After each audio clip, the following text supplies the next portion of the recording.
Senhor, Cristo, palavra de Deus, Cristo, palavra de Deus.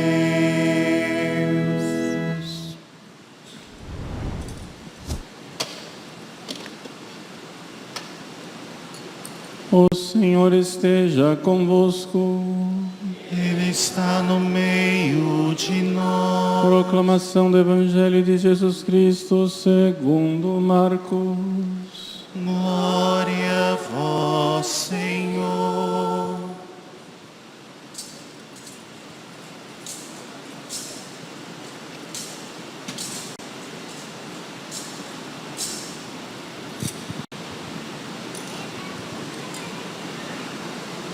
Naquele tempo, o Espírito levou Jesus para o deserto.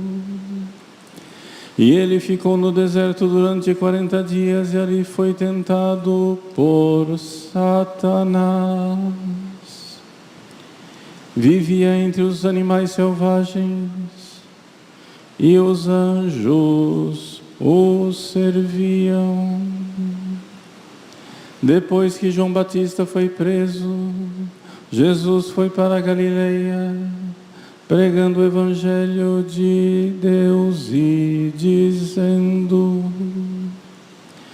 o tempo já se completou e o reino de Deus está próximo. Convertei-vos e crede no Evangelho. Palavra da salvação. Glória a vós, Senhor. Louvor e glória a ti, Senhor. Cristo, palavra de Deus. Cristo, palavra de Deus.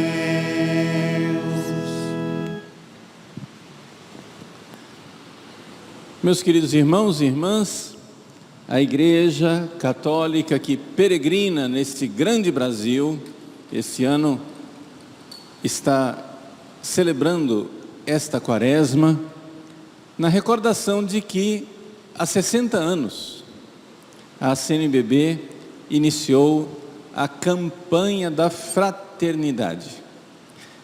Qual é a finalidade da campanha da fraternidade? A finalidade da campanha da fraternidade é fazer com que a conversão quaresmal, ou seja, o nosso relacionamento com Deus, que deve ser transformado na Quaresma, deve ser reformado, melhorado na Quaresma, dê frutos no amor. Por quê?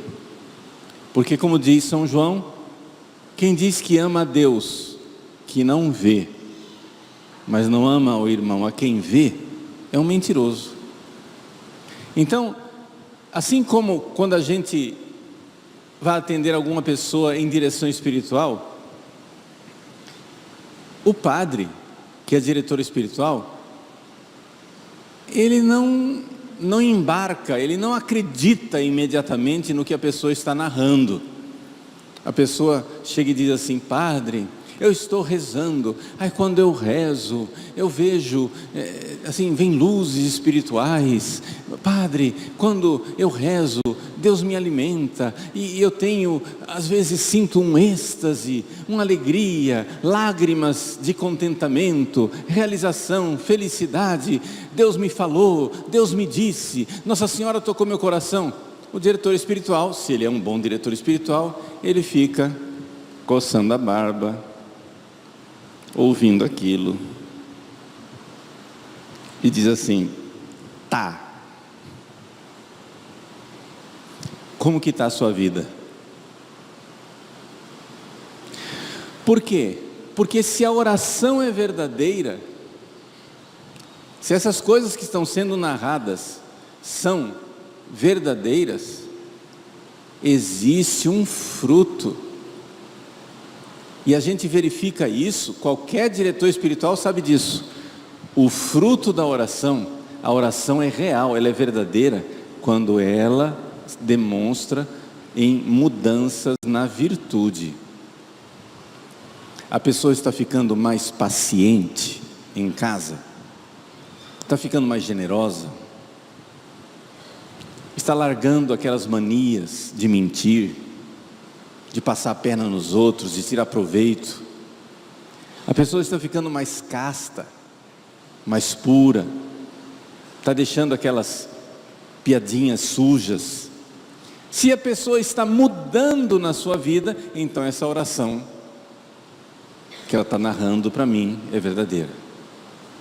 Ou seja, a igreja já aprendeu durante os séculos que a conversão e o relacionamento com Deus, ele é profundo, verdadeiro, concreto, real, se a gente conseguir aferir na vida da pessoa uma mudança no relacionamento com os irmãos. Senão é conversa fiada. Senão tem alguma coisa errada naquela oração.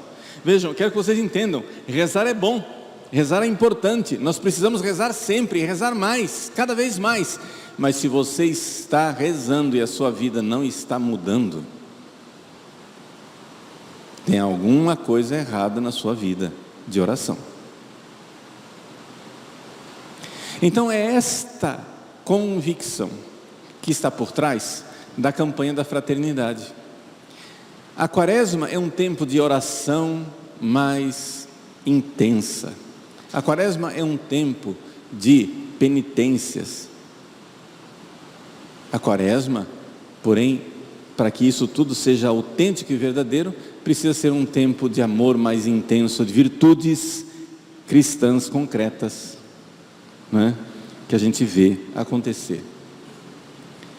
E o tema da campanha da fraternidade nesse ano, 60 anos da campanha da fraternidade, é um tema que soa inicialmente um pouco estranho.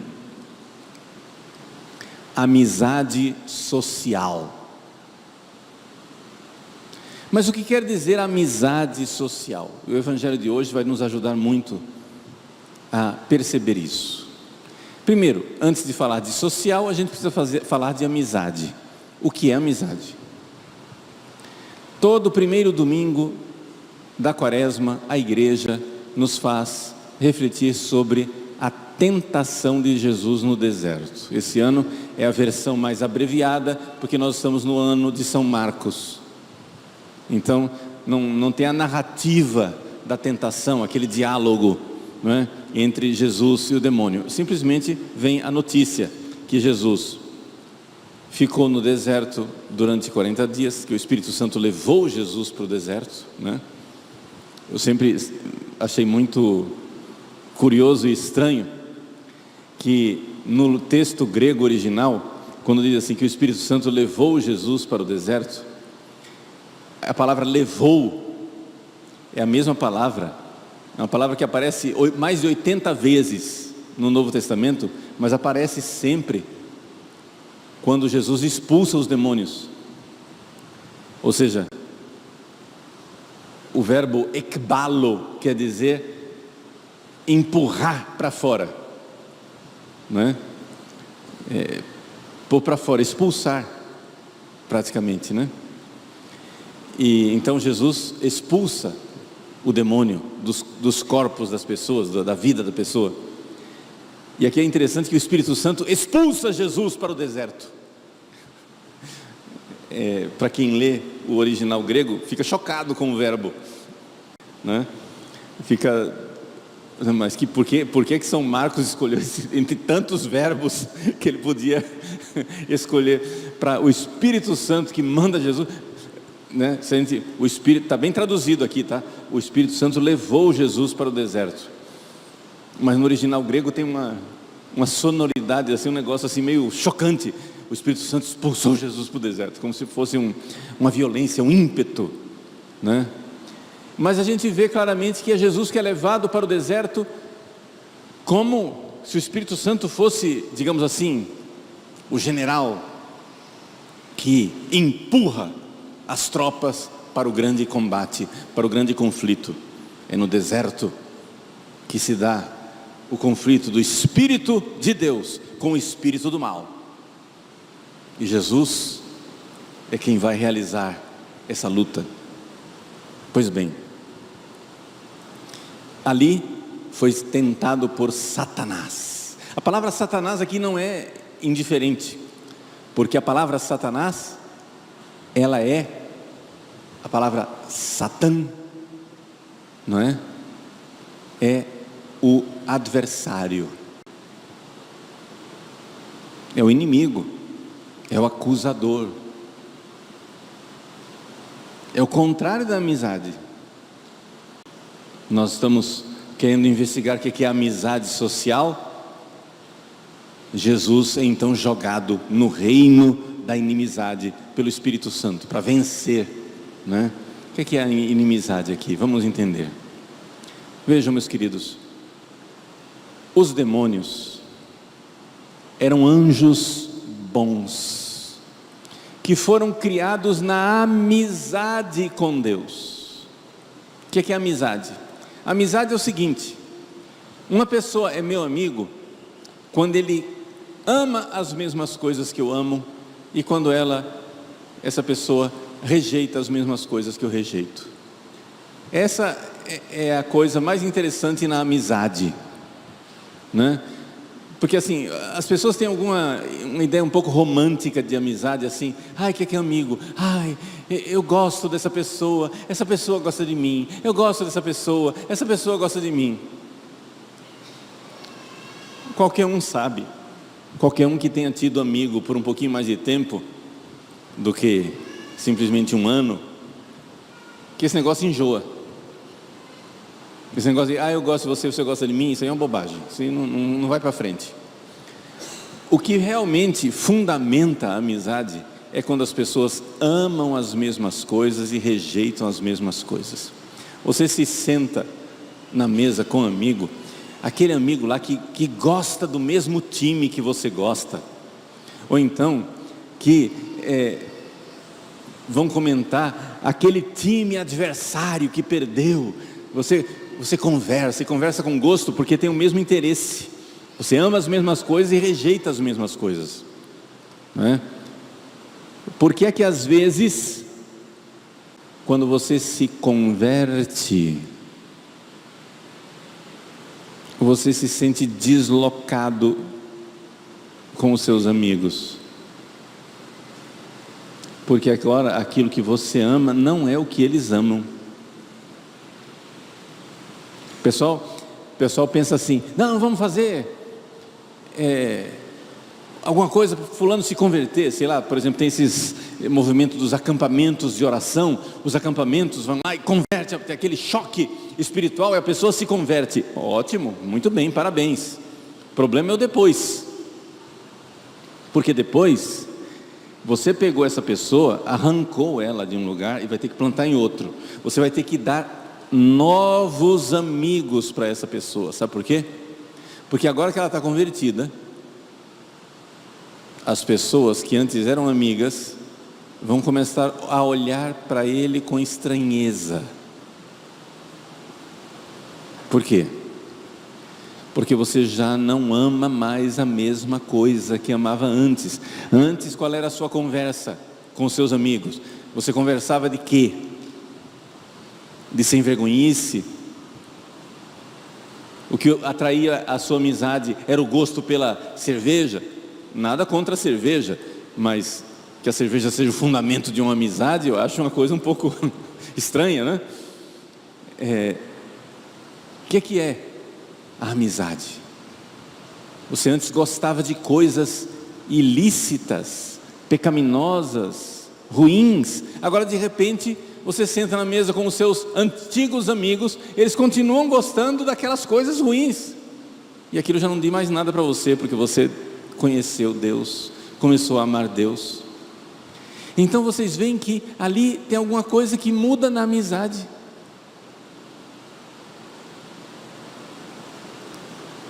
Como que você pode ter seus amigos de volta? O Evangelho nos diz: convertendo os seus amigos. É necessário converter. O Evangelho conclui dizendo assim: convertei-vos e crede no Evangelho. Esse é o fundamento de uma amizade.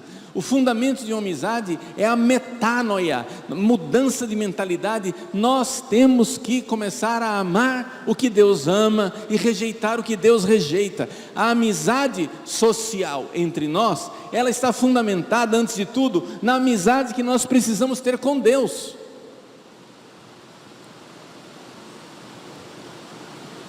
O que é amizade com Deus? Por que é que Satanás é o inimigo? Os anjos foram criados como amigos de Deus, mas de repente eles rejeitaram o que Deus amava e começaram a amar o que Deus rejeitava, considerando que talvez você não seja Deus, né? Não sei, é ironia, né? Você está entendendo? Considerando que talvez você aí que está me ouvindo não seja Deus, eu acho que você não vai ser o critério da amizade social. Não são as suas opiniões que vão ser as opiniões que vão criar amizade social. Ou seja, nós vamos ter amizade social se todo mundo amar o que Padre Paulo ama e rejeitar o que Padre Paulo rejeita. Aí o Brasil vai ser unido. É assim? O que é que você diz para o Padre Paulo se ele disser isso? Menos, né? O Senhor não é Deus, seu Padre Paulo. Ora, se nós vamos nos unir em fraternidade, a campanha, como é que é o nome da campanha? Da fraternidade. Se nós vamos nos unir como irmãos, é porque tem um Pai comum. Quer dizer que nós precisamos amar o que Deus ama e rejeitar o que Deus da sociedade. O bem, mudando a sua mentalidade, converte, metanoia, muda de mentalidade. Metanoia quer dizer isso, muda de mentalidade. Mude suas opiniões e comece a amar o que Deus ama e a rejeitar o que Deus rejeita. Só tem esse jeito de ter amizade social, o bem comum do Brasil. Todo mundo está notando, o Brasil está polarizado. É ou não é verdade? O Brasil está polarizado. Esse é um fenômeno que está acontecendo e é impressionante o quanto a internet ela é um instrumento de polarização. Por quê?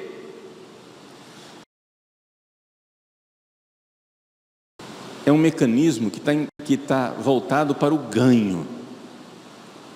As plataformas querem ganhar.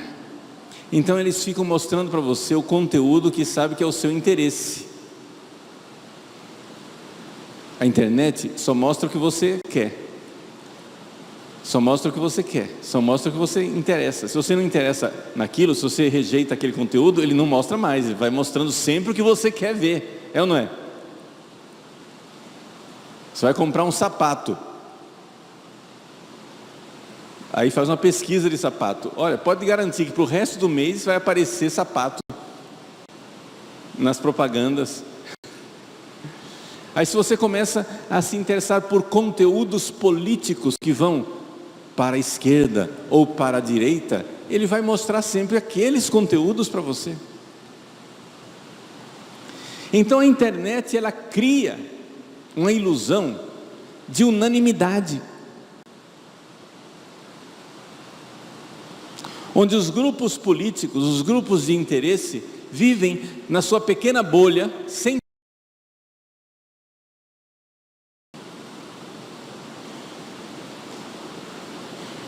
saber que o outro existe, que existem outras opiniões, que existe um outro modo de ver o mundo. E de repente, quando esses dois mundos colidem no mundo real, acontece a polarização, o conflito, Não sei se dá para você notar isso na sua família.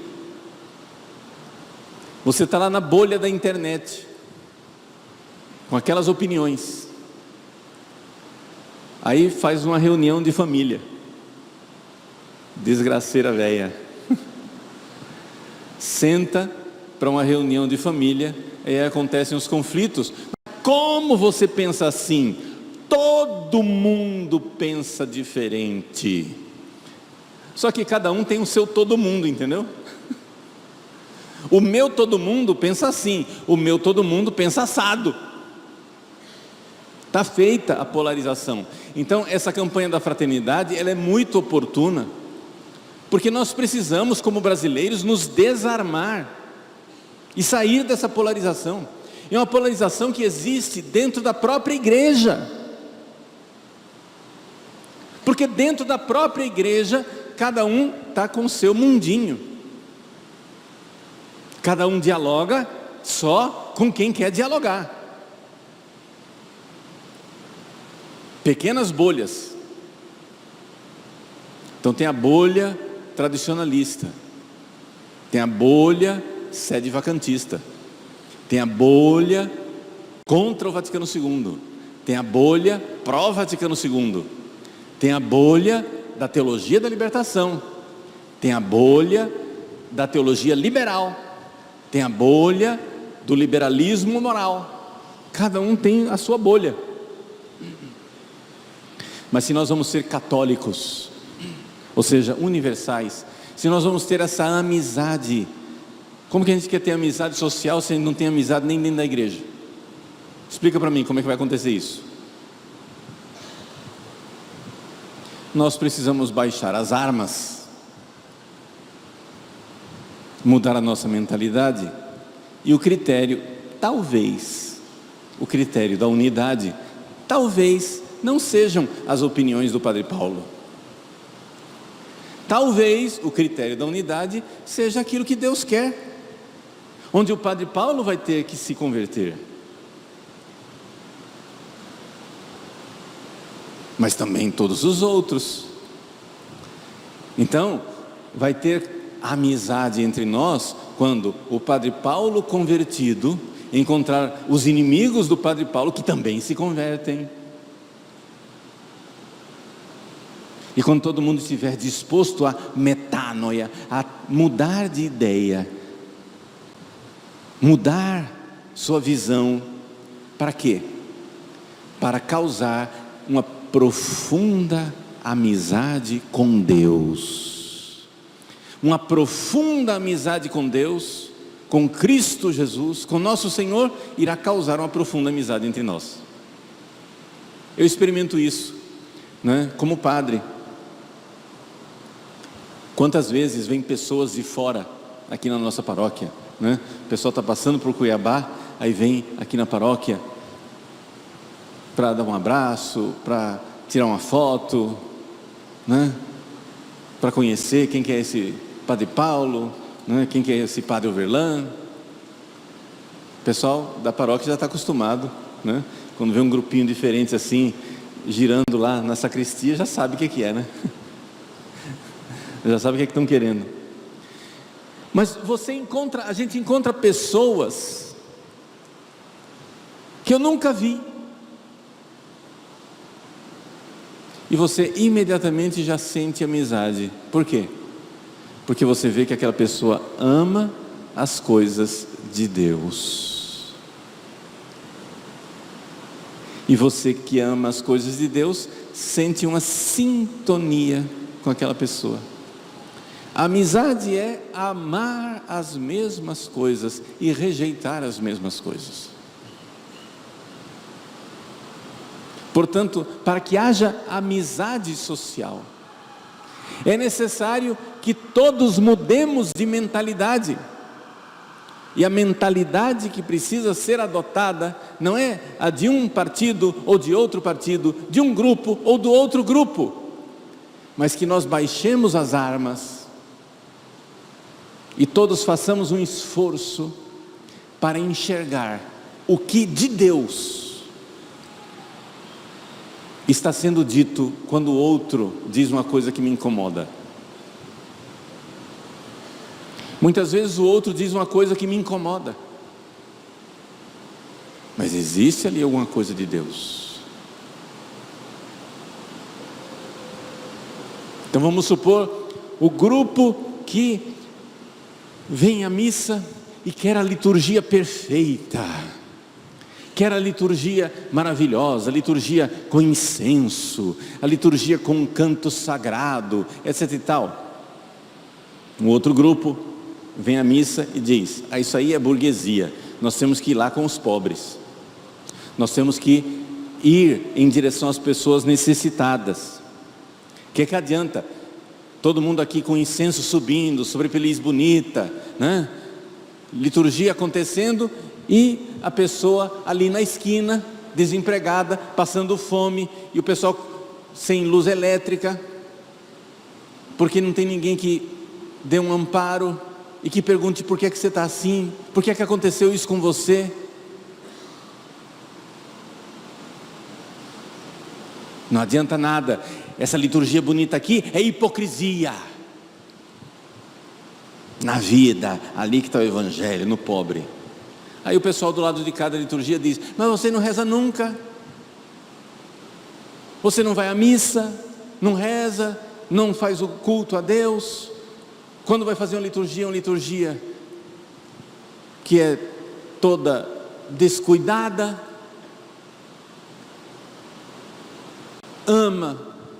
Diz que ama os pobres, mas na verdade não ama Deus, e aí vem a briga.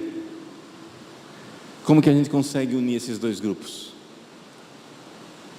Baixa a arma e veja que Deus merece o culto litúrgico.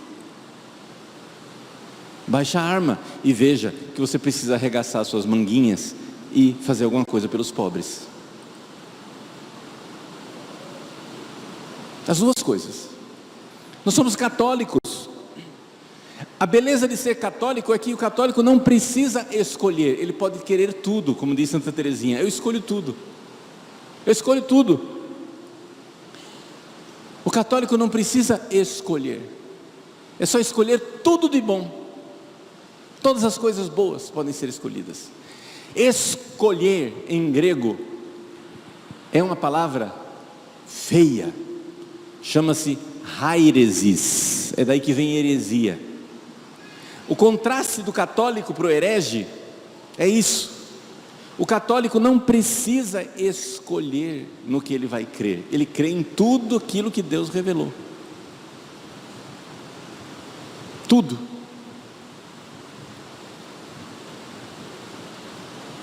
Então, nós precisamos sim de uma liturgia solene, uma liturgia bela, que transmita a majestade de Deus, a grandeza, a sublimidade do santo sacrifício, a maravilha de Cristo, o louvor e a honra devida a Deus. Mas precisamos também de arregaçar as mangas e nos sujar com o dia a dia, me importar com as outras pessoas, ter verdadeiro compromisso com as pessoas.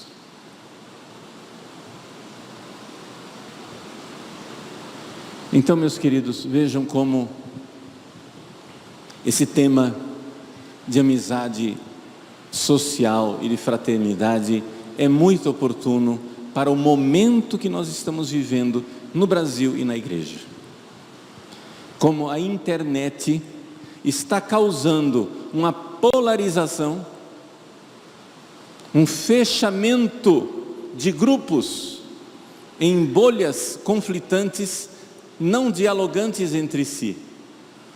Claro que quando a gente sai da bolha e vai conversar com o outro, no início do diálogo, vai ter algumas farpas de discórdia, de acusação mútua.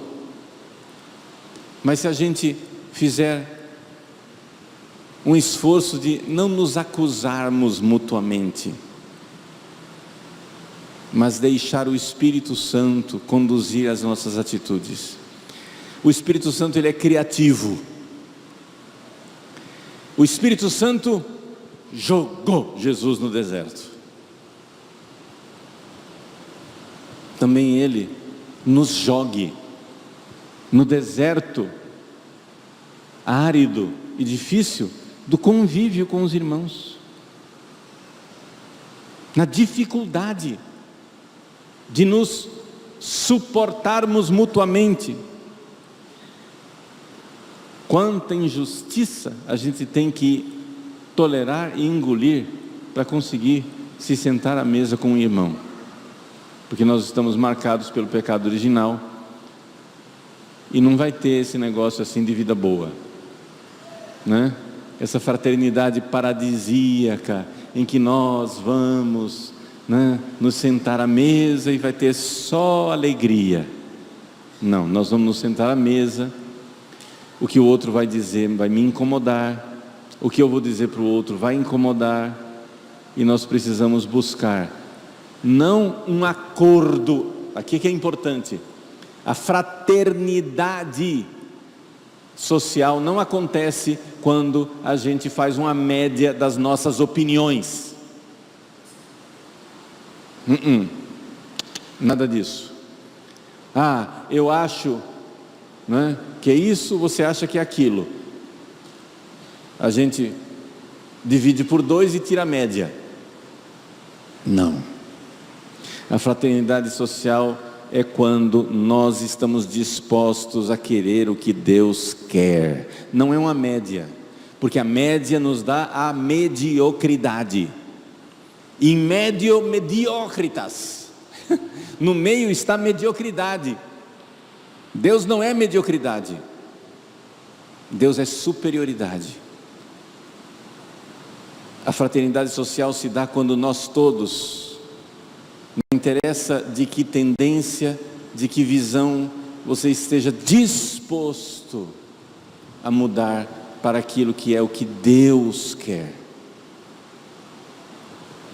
Eu estou disposto a mudar minha visão para aquilo que Deus quer. Convertei-vos, mudai de mentalidade de Jesus e crede no Evangelho. O mudar de mentalidade é crer no que Jesus revelou, crer na fé da igreja, a fé de 2000 anos, não a fé inventada pelo seu grupo, não a fé inventada pela sua bolha, a fé apostólica, a fé de 2000 anos. Baixar as armas quer dizer, voltemos às raízes, à fé apostólica, voltemos àquilo que verdadeiramente é a visão católica, conforme o todo, sem precisar rejeitar nada, nem a oração, nem o compromisso social, e vivermos verdadeiramente aquilo que viviam os santos. Quantos santos verdadeiramente católicos? Vocês vejam, por exemplo, um São Luís, rei de França, vestido por fora com a glória de um rei, mas por dentro carregando o cilício da sua penitência. Ou um São João Maria Vianney, pobre pároco de Ars, que por fora carregava sua batina mal serzida, remendada, mas que na hora da liturgia fazia resplandecer toda a glória do culto a Deus. Os santos, eles têm essa catolicidade. Um santo nunca é um partidário. Os santos são muito católicos. Como Santa Teresinha, eles escolhem tudo. Escolher tudo o que Deus quer, na alegria de ser verdadeiramente católicos.